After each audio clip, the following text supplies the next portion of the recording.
नमस्कार। कभी सोचा है कि कुछ लोग इतनी बड़ी, इतनी कमाल की सफलता कैसे हासिल कर लेते हैं?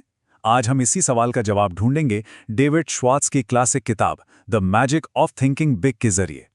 हम जानेंगे कि कैसे हमारी सोच, जी हां, सिर्फ हमारी सोच ही हमारी सबसे बड़ी ताकत बन सकती है। देखिए, किताब की सबसे बड़ी बात यही है, हम सभी अपनी सोच का ही नतीजा हैं। और ये सिर्फ एक कहने की बात नहीं है, ये एक सच्चाई है। हम क्या हासिल करते हैं, कहाँ जाकर रुक जाते हैं, ये सब कुछ हमारे विचारों से ही तो तय होता है। तो इस बड़ी सोच की दुनिया में सफर कैसे करें, चलिए देखते हैं। सबसे पहले हम छोटी सोच के जाल को समझेंगे, फिर देखेंगे कि अपनी अंदरूनी सोच को कैसे बदला जाए। इसके बाद एक फर्स्ट क्लास माहौल बनाने की बात करेंगे, एक्शन की ताकत को जानेंगे और हाँ, आखिर में ये भी सीखेंगे कि हार को जीत में कैसे बदला जाता है। तो पहला पड़ाव, छोटी सोच का जाल। पता है, हम सब अक्सर ये मान लेते हैं कि हमारी जो भी सीमाएं हैं वो हमारी अपनी हैं, लेकिन असलियत कुछ और है। सच तो ये है कि हमारा आसपास का माहौल ही हमें अक्सर छोटा सोचने पर और कम में ही खुश रहने पर मजबूर कर देता है। नियम बहुत सीधा सा है, जो बड़ा सोचते हैं उन्हें बड़ा मिलता है और जो छोटा सोचते हैं उन्हें छोटा ही मिलता है।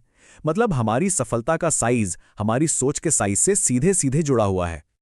तो सवाल यह है कि इस छोटी सोच से बाहर कैसे निकला जाए?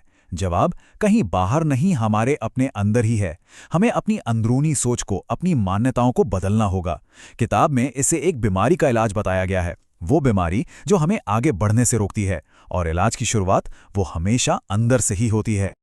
देखिए, सफलता का एक बहुत ही सिंपल फॉर्मूला है और इसकी शुरुआत होती है विश्वास से। स्टेप 1, हमारी मान्यताएं, यही हमारी मानसिकता को बनाती हैं। स्टेप 2, हमारे एक्शन, वो हमारी इन्हीं मान्यताओं के हिसाब से होते हैं। और स्टेप 3, सफलता, जो इन्हीं एक्शन का नतीजा होती है। सब कुछ एक गहरे विश्वास से ही शुरू होता है। इस आदत को किताब एक बड़ा मजेदार नाम देती है, एक्सक्यूजाइटिस, मतलब बहाने बनाने की बीमारी। ये एक ऐसी सोच है जहां हम अपने लक्ष्य पूरे ना करने के लिए लगातार बहाने ढूंढते रहते हैं।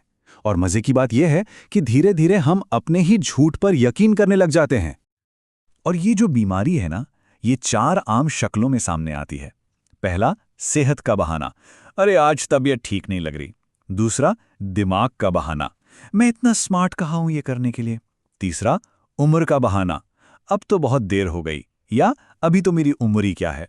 और चौथा और सबसे कॉमन, किस्मत का बहाना, मेरी तो किस्मत ही खराब है। इनमें से कोई बहाना जाना पहचाना लगा? तो फिर डर और इन बहानों का इलाज क्या है? जवाब है एक शब्द, एक्शन। जब हम एक्शन लेते हैं, काम करते हैं, तो डर खुद ब खुद भाग जाता है। लेकिन जब हम हाथ पर हाथ धरे बैठे रहते हैं ना, तो यही डर और भी बड़ा और भी ताकतवर हो जाता है। ठीक है, तो अंदर की दुनिया को तो हमने ठीक कर लिया, अब बारी है बाहरी दुनिया की। मतलब हमें एक फर्स्ट क्लास माहौल बनाना होगा। क्यों? क्योंकि हम जिन लोगों और जिन चीज़ों के बीच रहते हैं ना, उनका हमारी सफलता पर बहुत बहुत गहरा असर पड़ता है। कहते हैं ना, इंसान अपनी संगत से पहचाना जाता है। ये किताब भी यही कहती है। हम वही बन जाते हैं जैसा हमारा माहौल होता है। इसीलिए हमेशा फर्स्ट क्लास चुनना चाहिए। और यहाँ फर्स्ट क्लास का मतलब महंगी चीज़ों से बिल्कुल नहीं है। इसका मतलब है फर्स्ट क्लास सोच, फर्स्ट क्लास लोग। अपने आसपास ऐसे लोग और ऐसे विचार रखिए जो ऊपर उठाते हों, नीचे नहीं खींचते। तो ये फर्स्ट क्लास माहौल बनाएं कैसे? किताब कुछ बड़े सिंपल से नियम बताती है। पहला, सलाह सिर्फ और सिर्फ सफल लोगों से लें, उन लोगों से नहीं जो खुद ही जूझ रहे हैं। दूसरा, ऐसे लोगों से दोस्ती करें जिनकी सोच पॉजिटिव हो। तीसरा, गॉसिप से तो भाई कोसों दूर रहें, ये जहर की तरह है। हमेशा ऐसे लोगों के साथ उठें बैठें जो ऊपर उठाते हों। अब आते हैं सबसे ज़रूरी हिस्से पर, एक्शन की ताकत। देखिए, बड़ी सोच रखना बहुत अच्छी बात है, लेकिन बिना एक्शन के ये सिर्फ एक ख्याली पुलाव है, एक सपना है। एक्शन ही वो इंजन है जो हमारी सोच की गाड़ी को हकीकत की मंजिल तक पहुंचाता है। दुनिया के जितने भी सफल लोग हैं, उनमें एक बात कॉमन है, वो काम को पूरा करते हैं, उसे अंजाम तक पहुंचाते हैं। वो सिर्फ सोचते नहीं, वो करते हैं। वो सपनों और हकीकत के बीच का जो पुल है ना, वो खुद बनाते हैं। तो फिर ये एक्शन लेने की आदत डाली कैसे जाए? सबसे पहली बात, सही समय का इंतजार करना छोड़ दीजिए, क्योंकि सच तो यह है कि वो कभी आता ही नहीं। दूसरा, जो करना है अभी करिए, जितना टालेंगे काम उतना ही मुश्किल होता जाएगा। तीसरा, पहल करना सीखिए, कोई काम दिखे जो होना चाहिए तो कर डालिए। और चौथा, अपने लक्ष्य बिल्कुल साफ रखिए ताकि आपके दिमाग को पता हो कि उसे जाना कहाँ है। जिंदगी में हार जीत तो चलती रहती है, हम सब कभी ना कभी असफल होते ही हैं, ये तो जिंदगी का हिस्सा है। लेकिन असली सवाल ये नहीं है कि हम हारे या जीते, असली सवाल है कि हम उस हार का सामना कैसे करते हैं।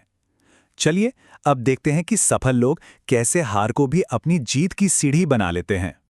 यहाँ पर दो तरह की सोच साफ साफ दिखती है। जो लोग असफल रह जाते हैं वो क्या करते हैं, वो किस्मत को कोसते हैं और बस हार मानकर बैठ जाते हैं। दूसरी तरफ जो सफल होते हैं वो हर हार को सीखने का एक मौका समझते हैं। वो अपनी गलतियों से सीखते हैं, तरीका बदलते हैं और फिर से कोशिश करते हैं। अब सवाल ये है कि हमारा रवैया किस तरफ है। तो देखा जाए तो असल फर्क सिर्फ इतना सा है कि हारने के बाद हम करते क्या हैं। हम या तो उस हार को एक दीवार मानकर रुक सकते हैं या फिर उसे एक सीढ़ी बनाकर और ऊपर चढ़ सकते हैं। याद रखिए, सफलता का मतलब ये नहीं कि हम कभी गिरे ही ना। सफलता का असली मतलब है हर बार गिरकर पहले से ज्यादा मजबूती से उठना। तो अब आखिरी और सबसे बड़ा सवाल, आज वो कौन सा एक बड़ा विचार है जिस पर एक्शन लिया जाएगा। याद रखिए, बड़ा सोचना तो बस शुरुआत है।